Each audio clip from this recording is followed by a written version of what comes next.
अभी आज इस टाइम तक जितना हम पढ़ चुके हैं, क्या उतना भी हमें एग्जाम में याद रहने वाला है? कि इतनी सारी चीजें हैं, इतना सारा कोर्स है, इतनी सारी चीजें तुम्हारे पास है कि मैप्स देखने हैं, न्यूमेरिकल्स लगाने हैं, डायग्राम्स बनाने हैं, करूं तो करूं क्या? कि भाई तुम गलती क्या करते हो वो मैं नहीं बता सकती, क्योंकि मेरे पास तुम्हारी कॉपी नहीं है। वो कौन बता सकता है? तुम बता सकते हो। This is the exact thing what you need to do कि तुम्हारा एग्जाम जो है टाइम पे खत्म हो सके, तुम अपने एग्जाम को टाइमली फिनिश कर सको। अगर तुम भी ये वीडियो देखने आए हो तो साफ साफ मतलब यही है कि यार अब 10 दिन बचे हैं और तुम्हें स्ट्रेस बहुत ज्यादा हो रहा है। तुम्हें हर एक चीज ये लग रही है कि भाई अब रिवीजन कैसे करें, जो भी अभी तक पढ़ा है उतना कैसे दिमाग में रखें। एंड मेरी बात मानो यार, तुम इसमें अकेले नहीं हो। तुम्हारे साथ बाकी सारे बच्चों का यही हाल है, चाहे वो स्टार्टिंग से पढ़ते आए हैं या उन्होंने एंड में शुरुआत की है। इस पॉइंट पे आके सबको डर लगता ही लगता है और डर लगना भी चाहिए। मैं जब अपने 10th के एग्जाम दे रही थी तो इस पॉइंट पे आकर सेम मुझे भी यही फीलिंग आ रही थी कि यार अभी तक जो किया है क्या वो एग्जाम तक याद रहेगा? क्या अभी आज इस टाइम तक जितना हम पढ़ चुके हैं क्या उतना भी हमें एग्जाम में याद रहने वाला है? या ये जो दिन बचे हैं, क्योंकि 17 से आपके एग्जाम शुरू हैं, और ये जो यार लास्ट के दिन बचे हैं, क्या इसमें हम ऐसी कोई स्ट्रैटेजी लगा सकते हैं, ऐसी प्रिपरेशन कर सकते हैं कि हम अपने रिजल्ट को इतना बूस्ट कर लें कि ये 10 दिन हम इतने ज्यादा प्रोडक्टिव कर ले कि हमारा हर एक सब्जेक्ट का सिलेबस जो है वो रिवाइज भी हो जाए, कंप्लीट भी हो जाए और हमारे अंदर कॉन्फिडेंस भी आ जाए। तो बेटा यहां पे हम करने वाले हैं इन 10 दिन के अंदर आईसीएसई को डोमिनेट। अब ये 10 दिन ना, ये पूरे साल के सबसे crucial, the most important 10 days of your life. 10th के मार्क्स बेटा हर जगह पूछे जाते हैं। चाहे तुम अभी 10th के बोर्ड्स दोगे, तुम्हें 11th में जो स्ट्रीम लेनी है उसके लिए जरूरत आएगी। उसके बाद कॉलेज में एडमिशन में अगर आगे चल के तुम्हें पासपोर्ट तक बनवाना है, उसमें भी 10th की मार्कशीट काम आती है। पर जो मार्क्स हैं ये कैसे इंप्रूव किए जाएं कि तुम्हारी मार्कशीट जो है एकदम बढ़िया तरीके से तुम हर जगह दिखा सको। तो यहां पर इस वीडियो के अंदर बेटा मैं आपको स्ट्रैटेजी ही नहीं, टाइम टेबल भी देने वाली हूं। तो बिल्कुल बेटा यही टाइम टेबल आपके प्रीवियस ईयर विक्ट्री 2025 के बच्चों ने भी फॉलो किया था और रिजल्ट आपके सामने है जब हमने रिजल्ट सेलिब्रेशन किया था। तो यही सारी स्ट्रैटेजी आपको फॉलो अप करनी है। इसी के साथ एक बोनस चीज और है आपके लिए एंड में, जो आपको बहुत हेल्प करने वाली है। तो इस वीडियो को, है ना, इस वीडियो को बेटा एंड तक देखो ताकि तुम्हारे पास एक डायरेक्शन मिल जाए कि तुम्हें करना क्या है, तुम्हें एक स्ट्रैटेजिकल अप्रोच मिल जाए कि एग्जाम में तुम्हें कैसे अभी ये 10 दिन को यूटिलाइज करना है, ताकि तुम्हारे अंदर कॉन्फिडेंस के साथ साथ हर एक चीज आ जाए जो तुम्हारे एग्जाम में जरूरी है। तो इसके साथ शुरू करते हैं बेटा। सबसे पहले प्रॉब्लम क्या है उसको देखते हैं, क्योंकि जब तक हमें प्रॉब्लम नहीं पता होगी उसका सॉल्यूशन हम नहीं निकाल पाएंगे। तो प्रॉब्लम क्या है? डर लगता है ना। मैथ्स का ही छोड़ो, हर एक पेपर से अभी फिलहाल डर लगता है ना। चैप्टर्स बिल्कुल नहीं आते, मैं अपना बेस्ट देता हूं पर रिजल्ट अभी नहीं आ पा रहा, सिलेबस ही स्टार्ट नहीं किया है, ठीक है, गैप डेज में कैसे स्ट्रैटेजी बनाएं, है ना। हम लोग ये कर सकते हैं ना मैम? बिल्कुल कर सकते हो, और सबका बुरा हाल है। तो ये सारी चीजें भी तुम्हारे दिमाग में चल रही है कि इतनी सारी चीजें हैं, इतना सारा कोर्स है, इतनी सारी चीजें तुम्हारे पास हैं कि मैप्स देखने हैं, न्यूमेरिकल्स लगाने हैं, डायग्राम्स बनाने हैं, करूं तो करूं क्या? ये क्वेश्चन आज की डेट में हर आईसीएसई क्लास 10 के बच्चे के दिमाग में आ रहा है कि अब इस पॉइंट पे करूं तो करूं क्या। गिनती के अगर तुम 17 से एग्जाम है, अगर मैं 17 के सामने 16 भी हटा दूं तो आज से लेके 15 तक तुम्हारे पास पूरे 10 दिन है, और इस 10 दिन को कैसे यूटिलाइज करना है मैं बताऊंगी। बस मुझे प्रॉमिस करते जाओ कि जैसा मैं बोल रही हूं वैसा करते जाओगे, और अगर तुमने वो कर लिया बेटा अपने आप कॉन्फिडेंस आएगा। देखो कॉन्फिडेंस ये नहीं है कि भाई तुम्हें प्लेट में दे दिया, लो खा लो और तुम्हें आ गया, नहीं। मेहनत करो, हार्डवर्क करो, तुम्हारे खुद के दिमाग को जब पता चलेगा ना कि हाँ भाई तू कर रहा है, तब तुम्हारे अंदर कॉन्फिडेंस इवेंचुअली एनी हाउ आ ही जाएगा। तो सबसे पहली चीज है, प्रॉब्लम को हमने समझा, अब इस प्रॉब्लम के लिए करें क्या? अपना 100% दो। इन 10 दिन के लिए हर एक चीज भूल जाओ। मामा की शादी है, बहन की शादी है, कुछ भी है भूल जाओ, है ना। वैलेंटाइन फलाना धमकाना तुम्हारे कोई मतलब का काम नहीं है, सब भूल जाओ। ठंड ज्यादा लग रही है, गर्मी हो रही है, बाहर बारिश हो रही है, कोई गेस्ट आया है, कहीं जाना है, सब भूल जाओ। से नो टू एवरीथिंग। इन 10 दिन में अपना 100% दे दो, ताकि तुम अपने एग्जाम रिजल्ट वाले दिन खुश होकर उस कंप्यूटर स्क्रीन या फोन के स्क्रीन के सामने से हट सको। तो प्लीज इतना सा काम मेरे साथ करना शुरू कर दो। और करना कैसे है, आओ पहले हम लोग बात करते हैं। सबसे पहले तो भाई हर एक चीज को साइड कर दो। बस 10 दिन की बात है यार, एक उसके बाद महीना आपके एग्जाम है। जो गेम खेलते हो आई अग्री, पर वो गेम खेलने में ही तुम्हारा इतना टाइम चला जाता है, चाहे तुम उसको एज अ ब्रेक में भी खेल रहे हो तो भी। तो हर एक चीज को बेटा क्या करो, अभी साइड कर दो। ये वो पॉइंट है जब तुम्हें लिटरली हाथ जोड़ लेने चाहिए हर एक चीज से और उसको साइड कर देना चाहिए। इसी के साथ बेटा हर एक दिन 7 से 8 घंटे तुम कम से कम पढ़ो। 7 to 8 आवर्स लेके चलो कि तुम्हें सेल्फ स्टडी करनी ही करनी है। कुछ भी हो जाए, इधर से उधर चीज हो जाए, तुम्हें 7 से 8 घंटे पढ़ना ही पढ़ना है। उसी के साथ साथ बेटा 3 मेन सेशन और एक रिवीजन सेशन पूरे दिन में प्लान करो।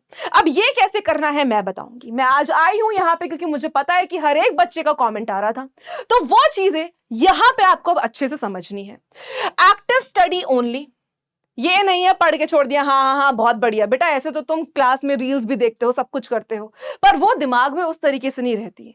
और अगर रह भी जाए तो बेटा वो तुम्हारा टाइम पास है, ये तुम्हें करना है, तो इसको दिमाग में रखना ज्यादा मुश्किल हो जाता है। तो ध्यान से इस चीज को समझना है।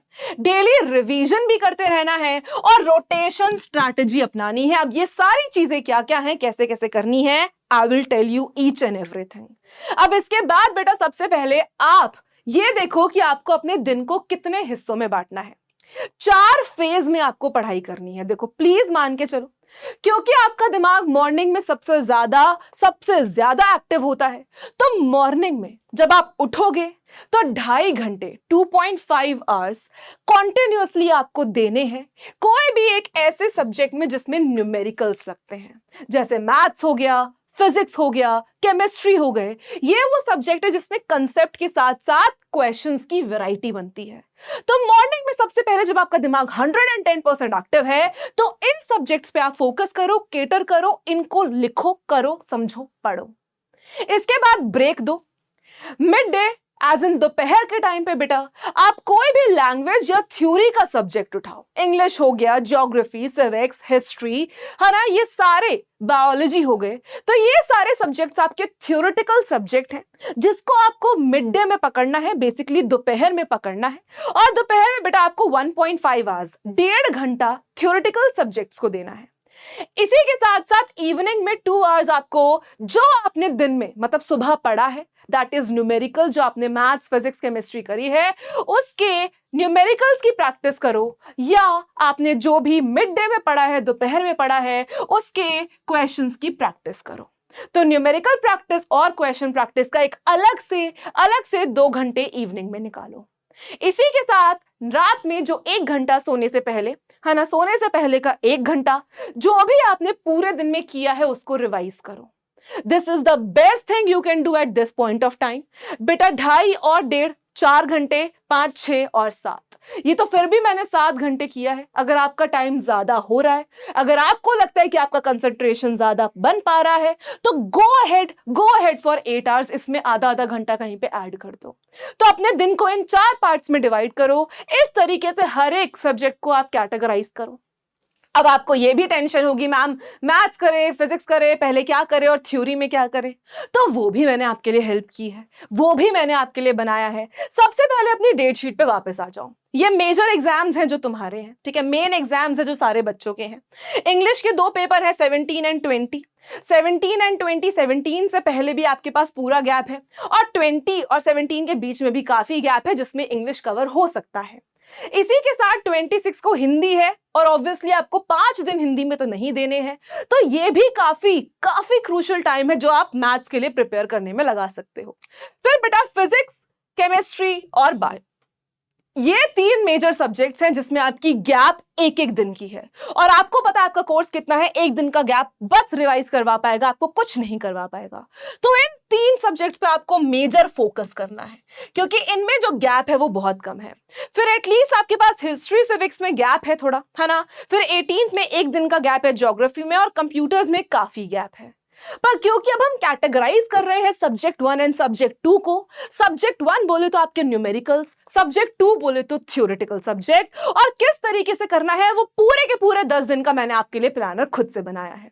तो बेटा यहाँ पे आप पहले दिन मैथ्स, क्योंकि आपको पता है कि मैथ्स में गैप भी ज्यादा है, और अभी अगर कुछ मैथ्स का करते भी हो, एग्जाम टाइम तक आते आते थोड़ा वो फेड अवे भी हो जाता है, तो उस टाइम पे तुम्हारे पास बहुत गैप है कि तुम उसको वापस से अपने दिमाग में बिठा सको, उसको रिकॉल कर सको। तो स्टार्ट करो मैथ्स के साथ, ठीक है। उसके साथ इंग्लिश, क्योंकि तुम्हें पता है कि 17 और 20th को इंग्लिश है, तो उसके साथ एक इंग्लिश लेके चलो। फिर मैथ्स और English again on the second day. फिर आप साइंस में से बेटा जो भी आपको लगता है कि आपका वीक है, मान लो तुम्हें लगता है फिजिक्स वीक है, तुम्हें लगता है केमिस्ट्री वीक है, तुम्हें लगता है बायो वीक है, साइंस में से तुम्हारे पास ये ऑप्शन है, तुमको जो वीक लगता है उसको पकड़ो, ठीक है। साइंस क्योंकि यहाँ पे हम 3 दिन कर रहे हैं लगातार, ठीक है, तो इसको पकड़ो ढंग से, और जो भी सब्जेक्ट तुम्हें वीक लगता है उसमें से कैटेगराइज करो। उसके साथ एसएसटी में जो सब्जेक्ट तुमको वीक लगता है उसको लेके चलो, हिस्ट्री, सिविक्स, ज्योग्राफी, अगर तुम्हारे पास इकोनॉमिक्स है तो इकोनॉमिक्स भी ले लो। इसी के साथ फिर साइंस और एसएसटी करो। फिर सब्जेक्ट 1 में मैथ्स लाओ और हिंदी लाओ, क्योंकि हिंदी एंड में हमें कम पढ़नी है, हिंदी के लिए मैं तुम्हें एक ही दिन दे पाऊंगी, ठीक है। फिर कंप्यूटर्स, क्योंकि कंप्यूटर्स भी एंड में है, तब तक थोड़ा फेड अवे भी हो जाएगा, तो पहले से रिवाइज करते चलो। कंप्यूटर्स और एसएसटी करो, फिर कंप्यूटर्स के साथ एसएसटी करो, साइंस के साथ हिंदी, फिर एक मैथ्स और इंग्लिश की रिवीजन लगाओ, और इंग्लिश और सैंपल पेपर 15 को करो, क्योंकि सिर्फ 16 का दिन रह जाएगा। 16 को कोई भी नई चीज मत करो, 16 को तुम वही रिवाइज करो जो तुम अगले दिन पेपर में करने वाले हो, जो तुम्हें आता है।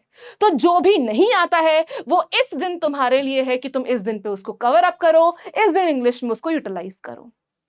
इसी के साथ बेटा, इसी के साथ जो चीज तुम्हें समझनी है वो ये देखो क्या है, कि भाई रिकॉग्नाइज करो, रिकॉल करो और रिपीट करते जाओ। रिवाइज करना बहुत जरूरी है। 60 मार्क रूल हर एक पेपर में लगाओ। 60 मार्क रूल क्या है मैं बताती हूं। हर एक सब्जेक्ट में बेटा कुछ चैप्टर्स ऐसे होते हैं जो हाईएस्ट वेटेज के होते हैं, तो उन हाईएस्ट वेटेज चैप्टर्स को कैटेगराइज करो। ये देखो कि इसमें तुम्हें अपना 100% देना है, और 80 में से 60 मार्क्स तो अपने पक्के कर लेने हैं। बाकी के बचे 20 दैट विल बी इजियर, क्योंकि वो चैप्टर्स रिपीटेड आते होंगे, तो वो चैप्टर्स उस पॉइंट पे हो सकता है जब तुम्हारे पास गैप है। एरर लॉगबुक बनाओ कि भाई तुम गलती क्या करते हो, वो मैं नहीं बता सकती, क्योंकि मेरे पास तुम्हारी कॉपी नहीं है। वो कौन बता सकता है, तुम बता सकते हो। तुम्हारी टीचर चेक करती है, तुम्हारे पास आता है वो रिजल्ट, तुम बता सकते हो कि तुम्हारी गलतियां क्या है। अपनी गलतियों की एक बुक बनाओ ताकि तुम सेम एग्जाम में वो चीज रिपीट ना करो। इट इज वेरी इंपॉर्टेंट कि अपनी गलतियों का हिसाब रखो। और at the end, no music policy. तुम में से मेरे को बताना कितने बच्चे ऐसे हैं जिनको गाने सुनते हुए पढ़ने में बड़ा मजा आता है, कि भाई गाने सुनते सुनते मैं मैथ्स प्रैक्टिस कर लेता हूं। नहीं करना है, अब नहीं करना। अभी तक करते आए हो, छोड़ दो। नो म्यूजिक पॉलिसी, अब नहीं करना है, कुछ नहीं सुनना है। अगर पढ़ रहे हो तो पूरा ध्यान पढ़ने पे लगाओगे, मार्क माय वर्ड्स। इसके बाद बेटा आपको एग्जाम डे स्टिमुलेशन। अब ये होता क्या है, आप में से कितने बच्चे ऐसे हैं जिन्होंने प्री बोर्ड्स देकर आए हैं और मुझे आके सबसे पहली चीज ये बताई है कि मैम पेपर छूट गया, पेपर टाइम पे खत्म ही नहीं हो पाया, मुझे आता था मैं कर नहीं पाया। इससे बुरी बात जीवन में कुछ नहीं लगेगी। नहीं आता, पर जो आता हुआ भी ना कर पाओ तो वो दुख रहता है, वो गिल्ट रहता है। तो इस चीज को कैसे कवर अप करना है, इस चीज पे कैसे फोकस करना है फ्रॉम डे 6 ऑनवर्ड्स, है ना। जैसे 6, 7, 8, 9, 10, 11th ऑफ फेब से तुम्हें क्या करना शुरू करना है, ये चीजें तुम्हें डेली करनी है। क्या? Wake up at exam time. 11 बजे तुम्हारा एग्जाम है ना, 11 से एग्जाम शुरू है, 10 बजे उठ जाओ कि तुम्हें वो फील आए कि 1 घंटे में अब 11 बजे एग्जाम है। तो wake up at your exam time. तो एग्जाम टाइम से या जब तुम घर से निकलते हो स्कूल के लिए, उस टाइम पे उठना शुरू कर दो ताकि एक स्टिमुलेशन, एक रूटीन तुम्हारे पास बन जाए। इसके अलावा बेटा तुम्हें क्या करना है, right 1 subject at the exact exam hours. Maths का पेपर है, ठीक है, इंग्लिश का पेपर है, 16 तारीख की सुबह क्या करो, 10 बजे उठ जाओ, 11 बजे एक सैंपल पेपर अपने साथ में लेके बैठो, टाइमर लगाओ 3 घंटे का और उसको करना शुरू करो। This is this is the exact thing what you need to do कि तुम्हारा एग्जाम जो है टाइम पे खत्म हो सके, तुम अपने एग्जाम को टाइमली फिनिश कर सको। ठीक है, sit silently for full duration. अगर तुम्हें एग्जाम में वॉशरूम जाना होता है तो उस टाइम भी चले जाओ, पर कोई फालतू का टाइम वेस्ट नहीं करना। कोई आ गया, कुछ लेने चले गए, कुछ आ गया, 2 मिनट रील देख ली, कुछ नहीं करना। 3 घंटे अगर बैठे हो तो 3 घंटे उस सेम एग्जाम टाइम पे बैठो, सेम सैंपल पेपर कहीं से भी उठा लो, आईसीएसई की ऑफिशियल वेबसाइट से उठा लो और उस सैंपल पेपर को करना शुरू कर दो।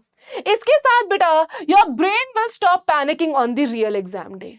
जब तुम अपने आसपास वो एटमॉस्फेयर बना लोगे कि तुम उसी टाइम पे उठ रहे हो, 11 बजे अपना टाइमर लगा रहे हो, 2 या 3 घंटे का पेपर कर रहे हो, तो एग्जाम टाइम पे बेटा ब्रेन को वो पता चलेगा कि यार ये मैं कर चुका हूं, ये ऐसा भी मैं प्रैक्टिस करके आया हूं, ये मैं टाइमली कर चुका हूं, तो मेरे पास है कि वो मैं टाइम से खत्म कर दूं। तो ये चीज आप ध्यान से देखो। इसके अलावा बेटा ये सेल्फ रिपोर्ट है, इसका स्क्रीनशॉट ले लो। पहली बात तो इसका स्क्रीनशॉट ले लो, ठीक है। और जो जो मैंने तुम्हें बोला है कि 4 पार्ट्स में अपने दिन को बांटना है, मान लो तुमने सब्जेक्ट 1 कर लिया, इसका स्क्रीनशॉट लो, प्रिंट आउट कराओ। अगर तुमने सब्जेक्ट 1 यहां पे कर लिया है तो सब्जेक्ट 1 पे टिक लगा दो, सब्जेक्ट 2 भी कर लिया, टिक करो। तो इससे तुम्हें अपनी रिपोर्ट पता चलती जाएगी। जितना इसको तुम भरते जाओगे तुम्हारे अंदर कॉन्फिडेंस अपने आप बिल्ट होता जाएगा। Mark my words. अगर भरोसा है अपनी शिवू मैम पे थोड़ा भी, तो प्लीज इसका स्क्रीनशॉट लो, इसका प्रिंट आउट निकलवाओ और इसको बेटा हर एक डेट के अकॉर्डिंग भरते जाओ। जहां पे नहीं कर पा रहे हो उसको छोड़ो, ताकि वो तुम्हारे दिमाग में रहे कि यार इस दिन मैंने नहीं पढ़ा, तो उसको जिस भी दिन तुम्हें टाइम मिल रहा है एक्स्ट्रा, उस दिन कवर अप कर लो।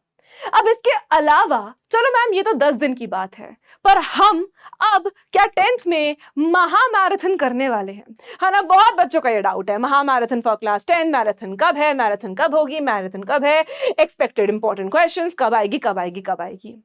तो बेटा तुम्हें क्या लगता है कि हमने तुम्हें लेजेंड में करवाया और बस दैट इज इट, अब एग्जाम अपने आप कर लो? नहीं यार, तुम्हारे एग्जाम के बीच में हर एक दिन में जो जो गैप है, उस हर एक दिन में तुम्हारी मैराथन होके रहेगी, ताकि हमारे साथ साथ तुम रिवाइज कर सको, तुम्हें और मोटिवेशन मिल सके, एक ही जगह पे इंपॉर्टेंट और एक्सपेक्टेड क्वेश्चंस और पीवाईक्यूज और स्पेसिमेन और कॉम्पिटेंसी बेस्ड क्वेश्चन, हर एक चीज मिल सके।